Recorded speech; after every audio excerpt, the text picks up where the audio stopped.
Hi மக்களே, த 2% rule என்னன்னு தெரியுமா? அதை தெரிஞ்சுக்கிறதுக்கு இந்த கதையை கேளுங்க. ஒரு ஊரில் ஒரு குட்டி பையன் இருக்காங்க. அவன் மேத்தில் 48 மார்க் வாங்கிட்டான். ஃபெயில் ஆயிட்டான். எல்லாரும் ஒரே கிண்டல், நீ ஃபெயில் ஆயிட்ட அப்படின்னு. அப்போது அங்கே ஒரு நல்ல டீச்சர் இருக்காங்க. அந்த டீச்சர் அவங்களுக்கு என்ன சொன்னாங்கன்னா, இங்கே பாருடா, உனக்கு பாஸ் ஆகிறதுக்கு இனி 2 மார்க் இருந்தால் போதும்.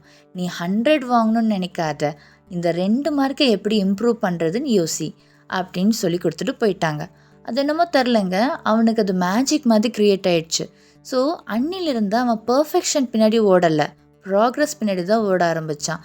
எவ்ரி சிங்கிள் டே ஒரு 2% இம்ப்ரூவ்மெண்ட் அவன் கொண்டு வரணும். அதுக்கான எஃபர்ட் அவன் போடணும். இது அவன் ரெகுலராக பண்ணும்போது ஆட்டோமேட்டிக்காக அவன் லைஃப்பில் அவன் ஸ்கோர் பண்ணணும்னு நினச்ச மார்க் அவன் ஸ்கோர் பண்ணிட்டான். ஸோ நம்ம லைஃப்பில் நிறைய ட்ரீம் இருக்கும். ஆனால் அந்த பெரிய ட்ரீம் அச்சீவ் பண்ணுறதுக்கு நம்ம பெரிய ஸ்டெப் எடுக்கணுங்கிற அவசியம் இல்லை.